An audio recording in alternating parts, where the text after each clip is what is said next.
Hey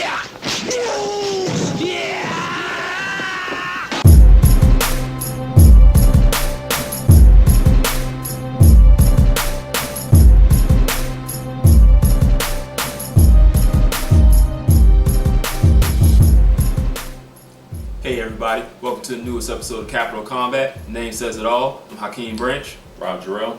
And today we're going to recap the Mike Alvarado-Ruslan Provodnikov title fight, which happened a couple weeks ago. Sorry we're a little late on that. Things happen. But we're going to keep on doing it anyway because that's what we do. Go ahead, Rob. Alright, so with this fight, we expected fireworks. And that is exactly what we got. Now, it wasn't an all-out knockdown brawl because someone attempted to box. But there was one major difference in this fight. Power. And Ruslan Provodnikov had it in spades. Oh yeah. That Siberian climate, the diet they eat, I don't know what it is. He said they eat a lot of raw meat. I don't know if I'm ready for that yet. But it's working for him because he beat Mike Alvarado in the submission. And honestly, that's probably like the best type of win. Like when I coach guys in the gym, I teach them to just beat the will out of somebody. Even if you're a pure boxer, like you see Floyd Mayweather do it, he beats the will out of people. By like the end of the fight, they're like, well, fuck, I can't do anything. What do I do? Ask Shane Mosley. Yeah, I mean, ask Victor Ortiz. I mean, ask Canelo. Yeah. Canelo was kind of trying still a little bit, though. He tried a little bit, but he was beat up. Yeah, that's true. I mean, it happens. But Ruslan Provodnikov did it in the classical way. By stalking his prey, landing heavy body shots, heavy head shots, and just being in Mike Alvarado's face for 3 minutes of every single round. And he did it very subtly. He had some great foot movement. He cut off the ring exceptionally. The only thing I would ask him maybe like have a jab with that ring cut off. But hey, he got the job done. And he got it done in emphatic fashion. Now, Mike Alvarado is no stranger to pressure. I mean, he fought Brandon Rios twice. He fought British Prescott. If I'm not mistaken, he fought Kendall Holt. No, I'm sorry. Someone I can't really think of right now. He's fought a lot of guys that have brought pressure, and he's had to come back from a lot of fights.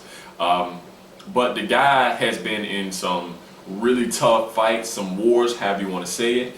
He tried to box, which is he can do, but it's not really his thing.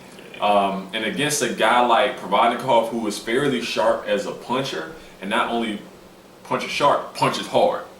And I mean, you could hear it when he hit him. And he made it 10 rounds, right? 10 rounds. 10 rounds. And I have no idea how he made it those rounds because he was knocked down in the 7th. That was the 8th. The 8th. Yeah. He was knocked down in the 8th. I didn't think he was getting up because Provodnikov hit him. And Provodnikov is actually out of Freddie Roach's camp. Right. And again, another one of Freddie Roach's fighters who doesn't have any defense to really speak of. But he has a great chin, and with that chin, he can he has a little bit of leeway for not having great defense. I mean, he can take some shots, and he's much stronger than everyone he fights. I don't think there has been a harder puncher in the ring with Provodnikov than himself. Nah. I mean, he's been in there with Mike Alvarado, Herrera, Tim Bradley, and these guys that hurt him, but he can be outboxed. And I think that's what they were trying for Mike Alvarado. But Alvarado is a brawler who just happens to box every now and again. Yeah. And also, like I was saying, Provodnikov cut the ring off very well. That's really a new wrinkle in his game. He has gotten better from the time that I've watched him on ESPN2. And I was like, hey, this guy hits hard. He comes forward. I like this guy. Now he is adding some subtleties to his game. He had a little bit better head movement. He's still not blocking punches, but like I said, the footwork has gotten better. His ability to cut off the ring, his punch selection was superb, and all of that combined with some very, very hard punches made for his victory and him becoming a first-time world champion. And in my opinion, he actually took away Alvarado's legs, who I didn't really think he had great legs to begin with. It served him well in the Rios fight, but he never seemed to have really strong legs, really not great stamina, and not even really great balance because he didn't really get too much leverage on his shots. Whereas Provodnikov always has a very strong base. Not only does he have a strong base, that pressure takes a toll on you mentally and physically. And he worked the body very well. He didn't just throw bombs upstairs. I mean, he had a left hook to the body, which I didn't. Again, I don't understand how Alvarado was still standing, but they were prepared for Alvarado to try to box in spots or maybe for rounds at a time. And he just took that away because that pressure in those body shots, I mean, he put him on wobbly legs halfway through the fight. Yeah. And also, like, to reiterate the point Rob and I are trying to make, watch Alvarado-Rios, and you'll see the difference between a pressure fighter who can't cut the ring off against one who can. And you saw the difference there because they give Brandon Rios a lot of accolades, but and they tout him as a pressure fighter, but his footwork and ability to cut the ring off leaves a lot to be desired, and that's something that you really need to have if you're a pressure fighter. Now you saw Ruslan Provodnikov do that, right, and you see the result. Rios happened to stop Alvarado in the first fight, but he got outboxed in the second one with someone who has very rudimentary boxing skills. This time, Alvarado tried to use those boxing skills, and Provodnikov cut him off. Another thing I like that Provodnikov did was he showed some great angles for those left hooks. He did a lot of pivoting and throwing that left hook. It's a move that I teach my guys in the gym as well, to pivot to the guy's left or right and then throw the hook from a blind spot or from an opening in the gloves of the guard that would be there from you changing your position. He did that, I think it was like 3 or 4 times, and I think it was the 7th round, either 7th or 8th round. It was later on in the fight where he just turned Alvarado 3 or 4 times and just threw that hook, and it almost brought tears to my eyes. It was so beautiful.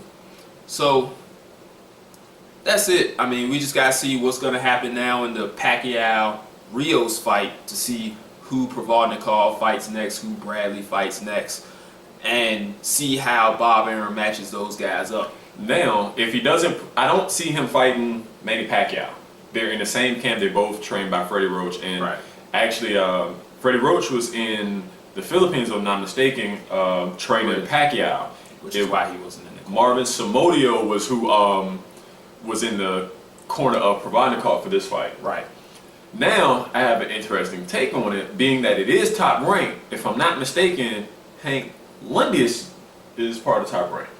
I believe, yeah, he just signed with Top Rank. Now, that would be very interesting because Hank Lundy has had a pretty good run lately, especially on, I believe his last fight was on Friday Night Fights. He's had some really good wins. He had a couple of down moments where he's got knocked out, but he does hit hard and he is very athletic. If he comes in mentally strong and they do make that fight, we'll see a good fight. I don't know how big of a money fight that is because we know Bob Arum is about money. But I think that's one of the things that's going to come down the pipe. This is not official. This is on my own thoughts. All right. Yeah. And also, who was I thinking of?